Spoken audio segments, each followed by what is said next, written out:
for example, opportunity zones, which is the most recent, not the most recent, but one of the most recent tax changes related to real estate. The incentive there is, okay, we want people to put their large capital gains that they have into an underdeveloped area and rebuild the property or add significant value to it and hold it for a really long time. I mean, a lot of benefit if you hold it for at least 10 years. So that's a very specific example, but the idea behind that is hopefully rebuild an entire area, an opportunity zone, which is a possibly underdeveloped area in the United States. Your network is your net worth. Come listen to some of the most successful people I know share invaluable knowledge, stories, and advice in real estate, business, and beyond. This is Weiss Advice. Whether you want to take your business or personal life to the next level, look no further.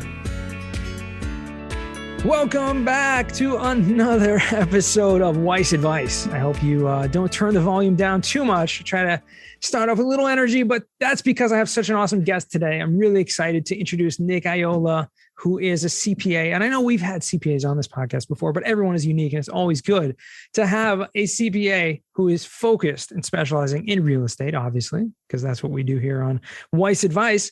But in case you forgot, my name is Yona Weiss, and I'm your host. But our guest is definitely more important today. So I'd love to introduce Nick. How you doing today, Nick? I'm doing great, Yona. Thanks for having me. My pleasure. And, without an introduction like that, we can only go so far. But you are you're an entrepreneur. You started your own accounting firm. It's called Aiola CPA, right? Very catchy name. Very original. Yeah. Original. But it's what's unique. I wouldn't say unique about it. What's special about it, what I love is the fact, number one, you are focused on real estate. And there are not a tremendous amount of CPAs out there that are solely focused on real estate. And I get people asking me daily, do you know any good CPAs that understand real estate and understand cost segregation, this stuff? And it's like, yeah, I do. And happy to introduce people and make those connections. But you're also, you run a virtual accounting firm, which means that you work with people all over the country. That's true. Yep. Virtual accounting firm, like you said, exclusive to real estate. I'm a real estate investor myself. So yeah, we are as segregated as we could be, and no pun intended with the cost segregation. But we're trying to add value to a specific subset of people, which is real estate investors, people just like me. And it's a niche. It's a niche that is needed, right? There are others out there like yourself, but there's not enough of you. And that's really the point. Yeah. I mean, that's the approach I take to it, is that, anybody that is involved in real estate, I shouldn't say anybody, but most people, that you talk to involved in real estate investing, they can talk about it all day. And I'm no different. So even just taking off the CPA hat, putting on the investor hat, and just sharing experiences, talking about different deals and different investment strategies, it kind of goes hand in hand with all the tax planning. So it only made sense. Absolutely. So tell me a little bit about the background, like how you got started. Obviously you're CPA, right? That's clear. But in terms of real estate investing, like how'd you get involved in that? How'd you find this niche of real estate accounting? Yes. So it's a good question. I've always kind of been interested in it. I've somewhat grown up in real estate. My family's been involved in real estate, and a lot of accidental landlords and other families, members as I grew up, just saw it around me. I knew it was always something I was interested in, with the accounting path, always interested in numbers and, investments, and from a young age, even playing around with the stock market. So always interested in how best to control and manage and invest your money. And just over time, you realize that, man, there's really no better strategy for long-term wealth building and generational wealth building than real estate. So just something that I always knew I wanted to do as a young kid and growing up, and just seeing more of it. And once I got into the tax field, and after college, I spent a few years in Manhattan working for a firm. And just once you start to see some of these numbers and how they, that the firm I worked for was not specialized in real estate. We did work on a lot of real estate, but not specialized. So you got to compare a lot of real estate investors to other industries and other entrepreneurs, other business owners. And for me, there was really no comparison. I just enjoyed working with real estate investors the most. I saw the benefit the most. And it just made sense that, man, when I always wanted to own my own firm, and I say when I did that, this is only one focus for me. That's amazing. And maybe you can talk about that a little bit more, because I don't know if everyone realizes, and especially coming from someone who's, you're looking at a lot of different people's tax returns and you're seeing, we always like to say on this podcast, right? It's not about how much you make, but it's how much you keep, right? You're Right. seeing the differences between different business owners, different employees or whatever, and people who also, maybe on the side also have real estate or focus fully on real estate. Can you talk a little bit about like the differences between, and I guess the benefit? You said you saw the benefits there. Like what was that, or what are some of those things? Yeah, of course. I mean, being in a tax firm, we're kind of looking at it in a vacuum of tax, right? Real estate is a tax advantage investment, no matter how you slice it, especially buy and hold long-term rental real estate. It's very tax advantage. So to see, we had a lot of generational clients at that firm. You would see their grandfathers and fathers and their returns, and eventually their kids, and you would see investments passed down and appreciation over time. And you have things like step up in basis that happens with inheritances when you inherit real estate, and 1031 exchanges, cost segregations. We can go on and on about different tax strategies, but when you bring the tax angle into real estate investing, you really see, like what you said, is it's about what you keep. And in rental real estate or a lot of other real estate investing strategies, you get to keep a lot more, just because it's very tax advantaged. What I always tell people is that tax code is really like a set of directions, set of incentives. And if you know how to read them and apply them, the government's kind of telling you, hey, put your money over here and we'll give you some tax benefits, because it either helps the economy or is energy efficient, or, who knows? There's tons of different credits and deductions for different benefits, different investments that you can make. But real estate is one of those, and might even be the biggest one in the entire tax code. That absolutely, you're providing a benefit to the economy. So the IRS is rewarding you with a tax advantaged investment for putting your money into real estate. So we've talked about this a lot. I've definitely brought this topic up a ton of times, but I'm always curious to hear, like, what do you think is the reasoning behind that? Yes. I mean, I've said it before, it's the tax code, like, just like you said it, right? This tax code is like an incentive manual basically, but why? Like, maybe philosophize with me for a second. I know you're an accountant, but like, why do you think, right, real estate is something that is really, contributing that much to the economy? Yeah, I mean, it depends on. That's the typical tax answer, by the way. It depends, right? So it depends on what which is why I'm digging deeper. Right? Yeah, on what you're looking at. Take, for example, opportunity zones, which is the most recent, not the most recent, but one of the most recent tax changes related to real estate. The incentive there is, okay, we want people to put their large capital gains that they have into an underdeveloped area and rebuild the property or add significant value to it and hold it for a really long time. I mean, a lot of benefit if you hold it for at least 10 years. So that's a very specific example, but the idea behind that is hopefully rebuild an entire area, an opportunity zone, which is a possibly underdeveloped area in the United States. So that's one example that, maybe you're targeting people with large capital gains, potentially a lot of money, to go into areas that don't normally see those type of investors. That's an example. There's providing housing to people is always going to be valuable. There's low income housing credits. There's tons of opportunity within real estate, but the most basic advantage you have as a real estate investor is depreciation, which is the simplest and which is the one that most people are familiar with because it's available to and required for every landlord. Right. It's a non-cash deduction. So you get tax-free cash flow, immediate benefit. Yeah. I mean, it's awesome. Obviously it's my livelihood. So it's a good thing, right? Depreciation is great. Exactly. It's great. It's great. Well, I want to just kind of point out something here. Maybe our listeners haven't come across you before. I mean, you're out there, you're online, but specifically in Bigger Pockets. And you did something a few years back. And it's crazy to think this is already like like 4 years ago already when you did. Nick did, if you're not familiar with it, if you're on Bigger Pockets, you'd probably come across him before, but he did a post, which has probably become like the most viral post on Bigger Pockets to date, which was like, ask me anything. I'm an accountant, ask me anything related to real estate and taxes. And literally there's probably, I mean, I still get notifications, right? All the time, me too. right? Obviously you do. Going back to that post, really, literally what you're doing, if you go through that post, which is, like I said, probably thousands of answers at this point, it's just like a whole course on real estate and investing and taxes? Yeah, it blew my mind more than anybody's, believe me. I made that post. I was a lurker on Bigger Pockets for a long time before that. I gained so much value from that site, not only as just like a networking tool, but just as an investor, educating myself. And I said, okay, well, I'm in a position where I have hopefully some information that people can benefit from. So let me give back to the community. Essentially, I learned so much from Bigger Pockets. So let me offer something in return. And I made a post thinking that maybe I'd get a couple of responses, a handful of responses, but man, I did not expect it to take off the way it actually just got a few more questions just the other day. So it's still going, all these years later, which I'm still active on it. I'm happy to answer questions, but yeah, it's strange to see it if you go backwards because, so many tax laws have changed. Yeah, it's true. Since it started that, I always say that to people is read it with a grain of salt, knowing that take the date into consideration because tax laws have changed. But yeah, it's amazing how far it's gone. That's crazy. And it's incredible. What's most incredible about Bigger Pockets, one of the reasons why I love the platform so much is because they've invested a tremendous amount into the content there.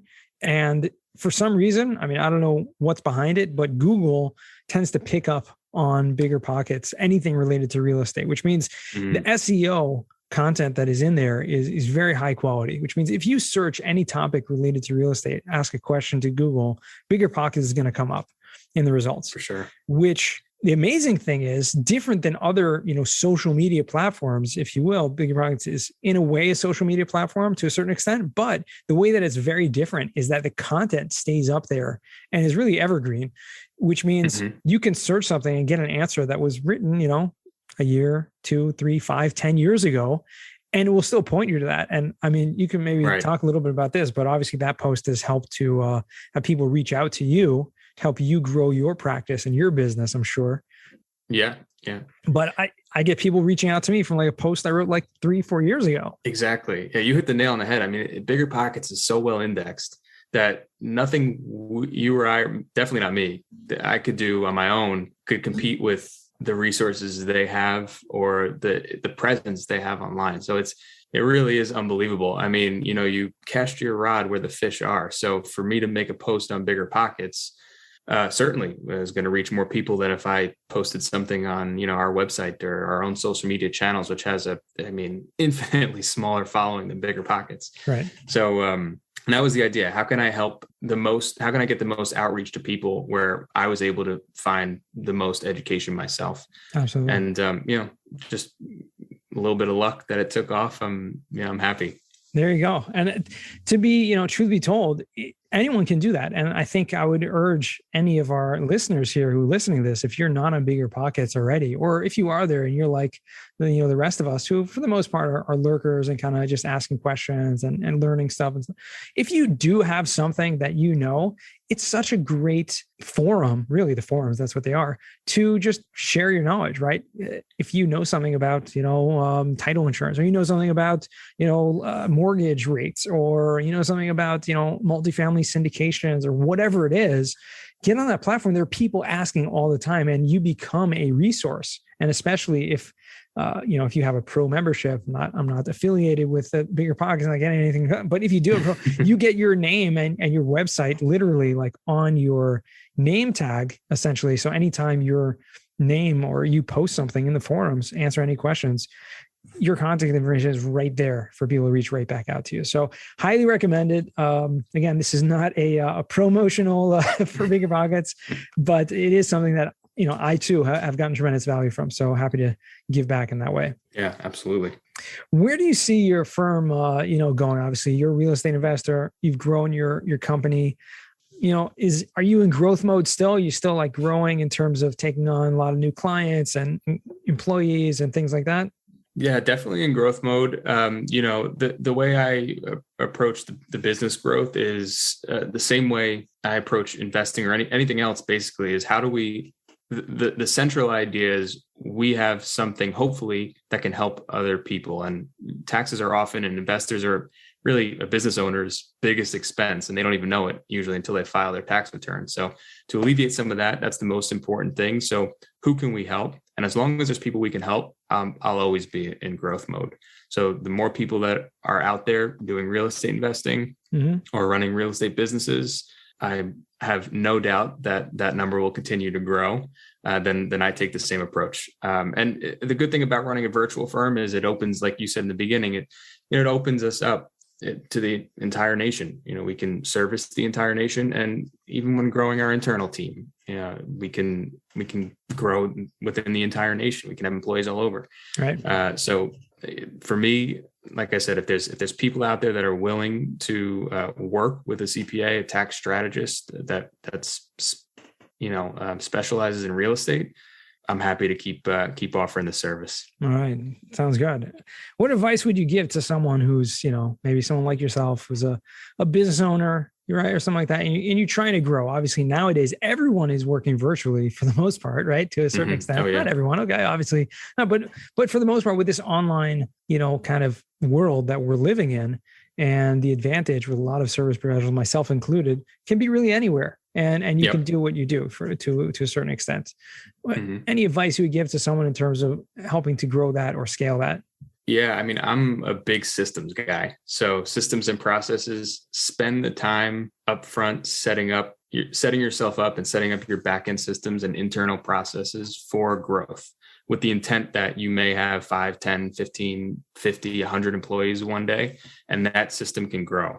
That's how I try to be. Sometimes I'm successful, sometimes I'm not, and that's the reality of it. But you try to be advanced or proactive, I guess, with your systems and your processes. That way, when you do, sometimes growth happens when you're not even ready for it. Take the Bigger Pockets post, for example. I mean, that kind of blew up almost overnight, and all of a sudden you get all these new inquiries, and you got to be ready for it. And hopefully you can service all these people. And luckily, we were ready for that. So even if you don't think you can handle additional workload possibly at the moment, develop a system that will allow you to in the future, and just be flexible with that. That would be my best advice. Absolutely. I mean, there's great advice. Building those systems is so important. And like you said, you never know when it's going to come. I mean, I just to give you a personal anecdote. I did a podcast, and I've done, hundreds of podcasts. Literally, I've been, a guest on 200. I lost count. It was over 200. And I was on one, and literally like that one podcast, like blew up. Like the host of that, has a Facebook group with very active clientele, whatever it was. I've literally gotten like hundreds of clients from that. And it's like I was not expecting that. And still to this day, it's still coming in very strong. The point I'm trying to make here is that you don't know where that's going to come from. So, keep putting yourself out there, but make sure you have those systems in place. Exactly. That's huge advice. Yeah. That's awesome. Yep. Availability and flexibility. Yeah. Availability. That's the hard part. My calendar is like booked 2 weeks out. Like, yeah, I hear you. It's hard to do, but it's good. Obviously, you have those systems. So if I didn't have that calendar, like, I don't know what to do, right? If I didn't have that kind of way for people to book appointments in advance and things like that, for example. Right. That makes conversation. Part of that's easier too, virtually. I mean, you have so many tools at your disposal that you can try to see what you like, what you don't like, and a lot of software help out there, which is good. 100%.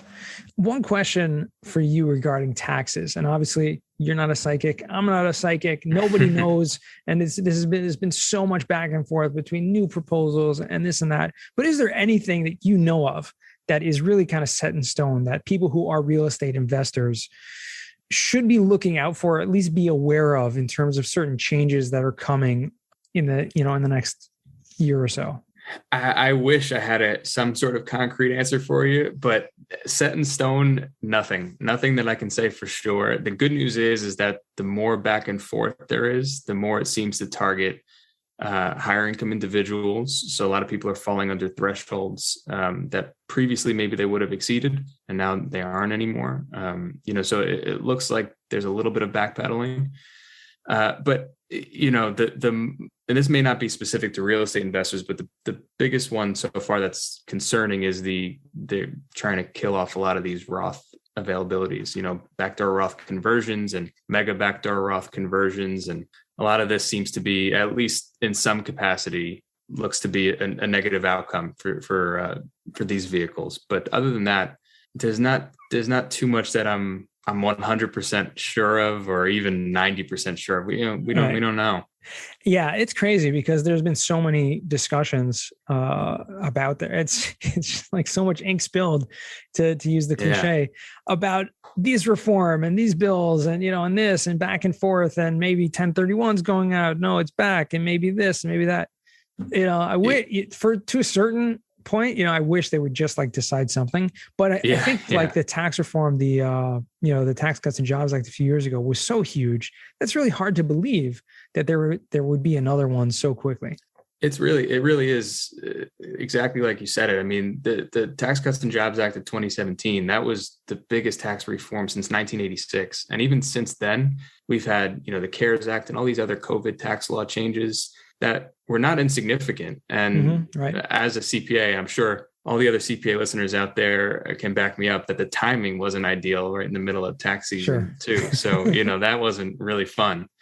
But just a whole slew of new tax laws, and now we're getting another round now. So it's just been, these past few years have been so volatile.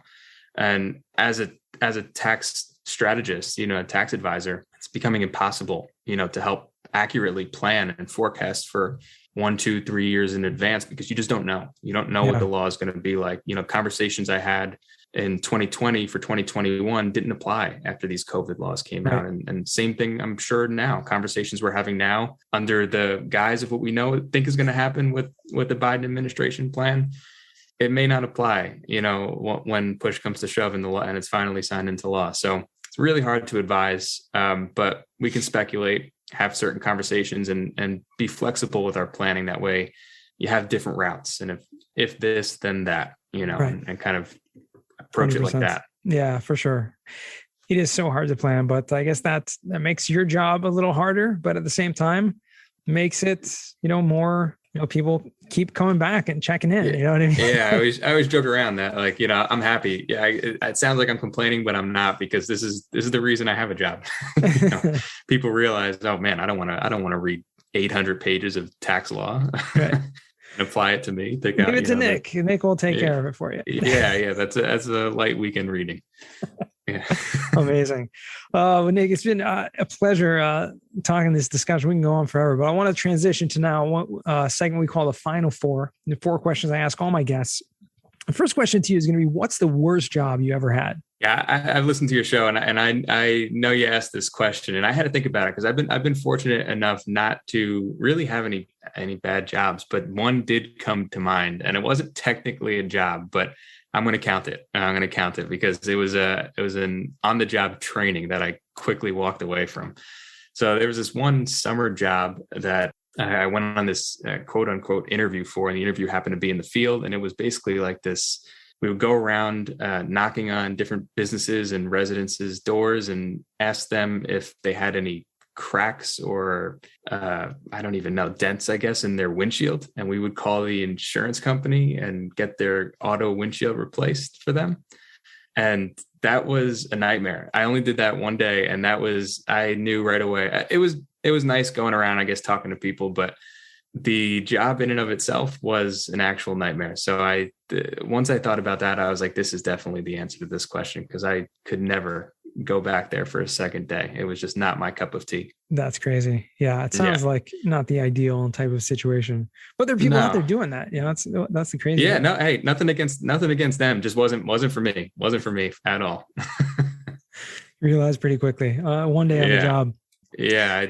Yeah, exactly. All right. Second question. What's a book you've read that's given you a paradigm shift? I'd say The E-Myth, probably a common answer. Michael Gerber. That one completely changed the way I thought about business as an entrepreneur. Well, going back to the earlier conversation, systems. I mean, that was, set up your systems. And that's one of the major reasons I did that in the beginning, was that book. So that'll be my answer every time. I'm sure a lot of your other guests said the same, but that's, for me, couldn't be more true. Yeah. I mean, we've definitely had that. The great thing about this is the unique, everyone's unique. Everyone has their own paradigms to begin with, but we've definitely had that book has come up, and E-Myth Revisited as well. But there are so many books out there, especially business related books, that are really what I've learned just from this podcast, just a huge list. I mean, going on 200 episodes here, it's I'm sure you have a lot of reading to do. I got a huge reading list. That's true. Third question for you. What's a skill or talent you would like to learn? Part A and part B. Part A would be non-business related. I love to draw. So I would say to hone my drawing skills. I enjoy doing that. Always did growing up, and kind of took a break for the last however many years. I'd probably say I'd like to do that. Interesting. Get a little better at that. Part B would be more business related answer. I need to be better at social media. That's something that I often neglect and need to get better at. That's just something that I need to do. So that's a skill, definitely a skill, and one that I need to sharpen. Absolutely. Well, on the first one, that's pretty amazing, because, drawing and accounting are really kind of like two opposite ends of the spectrum in terms of skills, I guess you put it. Yeah, different sides of the brain. Yeah, totally. But that's pretty cool if you can utilize both of them. I guess that's why I haven't done it too. It's been focusing too much on the accounting side lately. That's why, I guess. It could be. Yeah. The other one, the social media. I mean, for a lot of people, hiring someone who was kind of a social media manager or something like that, I've seen be very successful, meaning you can put content out there and just kind of get it repurposed and stuff like that. So what's funny about that? I did do that. For the past year or so, I've been working with a social media manager, and the thing is, like, for me anyway, I can't speak for anybody else, but since I don't have that inherent social media skill, it's really hard to manage a social media manager. So maybe that's the skill I need. I need to understand the actual workings of social media better, and the marketing side of it. Gotcha. That makes sense. That actually makes a lot of sense. No, it's true. Yeah. And each platform has its own unique elements to it, so it is challenging. But very true. Yeah, different certain things perform better or worse on different platforms, and that's all. That's all the knowledge that I just haven't spent the time to really dissect. Right. And I can look at reports day in and day out, and it's still probably like some people tell me when they look at tax returns. Right. Exactly. Just like a different language. So the numbers make sense. The social media stuff I got to get better at. Gotcha. Okay. Well, there's definitely people out there to follow. And like I always say, whatever you're doing, like, find other people that are doing it right, that you say, oh, that guy knows, that girl, they know what they're doing in terms of social media. Mm-hmm. Just kind of emulate and replicate the way that they're going about doing it, obviously adding your own personality to it. And that's usually the best advice I would have for that.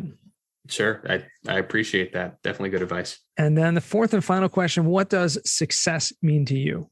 This is a good question. This is the toughest one. I'd say in simplest terms, probably to be able to do what I want, when I want, how I want, with who I want. That's probably how the easiest and at the same time most complex way I could define success. Just to have the flexibility to do what I want at any time.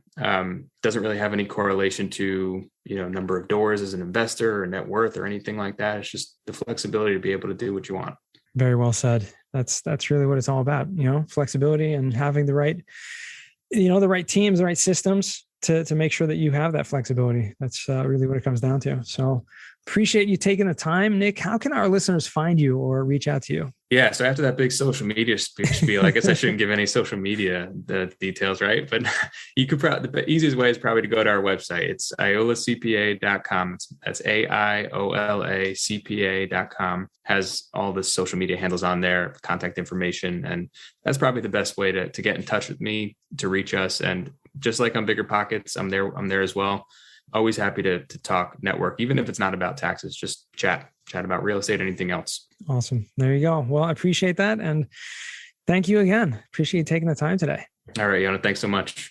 All right. And to our listeners, thank you for joining us until the end. Remember, the best advice comes only when you ask. Real quick, I have one question for you. Did you like this episode? If you did, I want to ask you a huge favor. See, the biggest thing that helps this podcast grow and that will spread this message to the whole world is that if you leave a review, a rating, and subscribe to the podcast. What that does is it basically tells the platforms that this podcast is out on is that you like my stuff and I'm doing something right.